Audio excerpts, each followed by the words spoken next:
teman-teman sahabat pekerja migran Indonesia di Malaysia. Seperti kita ketahui, pemerintah Malaysia belum lama ini meluncurkan program yang disebut dengan rekalibrasi pati. Rekalibrasi pati ini ada dua, yaitu pati yang akan pulang ke Indonesia dan pati yang akan atau boleh bekerja kembali di majikan. Untuk program yang pati pulang ini ketentuannya adalah pati itu yang harus mendaftarkan langsung ke sistem temu janji online. Jadi nggak boleh lewat orang lain ya. Jadi harus patinya sendiri yang mendaftarkan secara online. Nah, setelah mendaftarkan secara online, lalu pihak imigrasi akan memberitahukan kapan dia harus datang. Ya, akan ditentukan tanggalnya datang, tanggal berapa. Nah, setelah ditentukan, pati yang sudah mendapatkan tanggal untuk ketemu itu harus membawa dia harus membawa tiket untuk pulang yang berlaku untuk 14 hari. Ya. Jadi prosesnya cepat, jadi harus ada tiket pesawat atau tiket kapal. Yang kedua, harus membawa hasil tes COVID atau disebut dengan swab test atau PCR test ya. Ini juga yang masih harus berlaku ya. Setelah ketemu dengan membawa dua syarat itu, maka pati akan diperiksa ya, diambil sidik jari. Nah, nanti sidik jari itu dilihat apakah itu punya catatan kriminal atau tidak ya. Kalau tidak punya catatan kriminal, maka dia boleh pulang dengan membayar kompon sebesar 500 ringgit ya. Itu sudah termasuk dengan com ya. Itu yang intinya seperti itu. Jadi yang penting adalah bahwa pati itu sendiri atau teman-teman sendirilah yang harus mendaftarkan ya. Jadi perlu juga diketahui sebelum mendaftarkan itu ya, pati juga tentunya harus memiliki paspor yang masih berlaku atau SPLP. Jadi sebelum mendaftar ke immigration, bawa paspor atau SPLP, bawa tiket ya, yang masih berlaku untuk 14 hari ke depan, bawa hasil tes PCR. Dan satu lagi yang penting, seluruh pembayaran itu nggak boleh cash, nggak boleh pakai uang tunai. Jadi bayarnya itu bisa pakai kredit card, bisa pakai debit card, bisa pakai apa yang disebut e-money gitu ya. Pokoknya nggak boleh bayar cash lah ya. Atau bisa juga bayar lewat bank gitu ya. Yang penting ini nggak boleh bayar cash ya. Itu yang program pati untuk pulang, kira-kira begitu ya. Sekarang program yang pati untuk kerja kembali ya. Ini juga yang harus diketahui adalah semua yang ngurus ini majikan.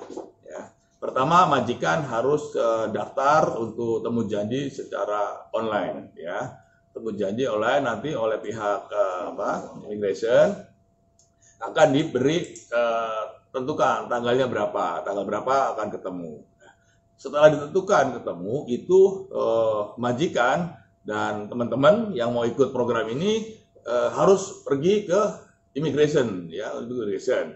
Nanti di situ akan diperiksa pati teman-teman juga akan diperiksa, misalkan apakah masuk dalam daftar hitam, apakah dia masuknya dulu bagaimana, apa melalui jalur tikus. Ya. Kalau jalur tikus nggak boleh, masuk dalam daftar hitam nggak boleh. Yang kabur dari majikan dan dilaporkan oleh majikan juga nggak boleh ya. Ini yang kemudian juga yang juga harus diketahui bahwa untuk bisa program ini harus punya paspor yang masih berlaku 18 bulan ya. Ini program ya. Jadi kalau paspornya udah mati gimana? Ya nggak bisa ya. Atau paspornya berlaku tapi tinggal 6 bulan juga nggak boleh. Jadi paspor harus masih berlaku 18 bulan ya. Nah, ini yang penting diketahui ya. Yang penting diketahui yang bisa mendaftarkan hanya majikan. Jadi kalau ada orang yang datang bisa menguruskan pati, agent menguruskan permit atau agent mau ngurus ini itu pasti bohong ya. Pasti ketipu. Jadi jangan sekali-kali pakai agent. Karena yang bisa mendaftarkan adalah majikannya, bukan agentnya ya. Jadi ini yang perlu diketahui. Jadi sekarang ini kalau ada yang membujuk-bujuk bisa nguruskan permit, nggak boleh diterima, jangan diterima, karena itu pasti bohong, pasti duitnya nanti hilang ya. Nah ini juga nanti oleh pihak kerajaan Malaysia, patinya juga akan diperiksa ya, kelulus enggak, ada catatan-catatan enggak, majikannya juga sama ya, majikannya ini memang boleh mempekerjakan atau tidak, lalu semua diperiksa, kalau lolos nanti majikan akan diberi kuota, boleh merekrut berapa ya, 100, 200, itu nanti keputusannya pihak kerajaan Malaysia lah ya yang akan menentukan. Nah nanti selanjutnya kalau sudah proses maka akan ikut tes kesehatan di Pomema. Jadi Pomema kalau ternyata sehat ya, badannya kuat, boleh lanjut. Yang tidak sehat ikut program pulang ya, pulang nanti seperti yang tadi dijelaskan.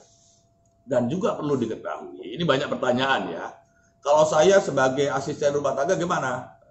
Kalau untuk jadi asisten rumah tangga tentu tidak bisa. Yang boleh adalah kalau yang mau bekerja di perkebunan, yang mau bekerja di kilang, yang mau bekerja di konstruksi atau binaan, dan yang mau kerja di pertanian. Jadi yang perusahaan-perusahaan saja yang boleh mempekerjakan pati ini. Kalau yang perorangan di rumah tangga itu udah nggak boleh, ya nggak boleh. Kalau nggak boleh berarti harus pulang. Yang juga perlu diketahui adalah bahwa seluruh biaya, ya bayar kompon, bayar levy, bayar Pomema, bayar proses dan lain-lain itu menjadi tanggungan majikan. Ya, jadi yang menanggung seluruh biaya itu adalah majikan. Ya, jadi ini secara garis besarnya begitu. Yang terpenting untuk diketahui dan untuk diingat-ingat bahwa tidak ada agen yang bisa menguruskan permit saudara-saudara. Ya. Yang bisa menguruskan adalah majikan dan nanti datangnya pun bersama majikan. Ya, ini yang perlu diketahui. Jadi sementara ini memang ini masih belum berlaku ya, sistem temu janji online-nya pun belum disiapkan dan kemungkinan ini baru akan dilaksanakan setelah tanggal 6 Desember, yaitu saat tanggal berakhirnya PKPB ya, PKPB. Nah, untuk sementara ini jangan sekali-kali kena bujuk rayu agen. Karena agen pasti tidak bisa menguruskan permit Anda. Jadi tunggu sampai pasti ada kepastian. Sementara ini kita tunggu sampai tanggal berikutnya, pertemuan-pertemuan berikutnya. Tapi itu kira-kira yang perlu diketahui. Jadi yang terpenting sekali lagi, yang terpenting adalah jangan kena bujuk rayu agent. Itu pasti uang Anda hilang. Ya, tunggu saja sampai ada pemberitaan atau penjelasan lebih lanjut dari pihak KBRI. Terima kasih. Jangan lupa jaga kesehatan. Jangan lupa jangan tertipu calo, jangan tertipu agent. Itu gak akan bisa menguruskan permit teman-teman sekalian. Saya kira segitu dulu. Sekian dulu, nanti kita update lagi ya. Terima kasih. Wassalamualaikum warahmatullahi wabarakatuh.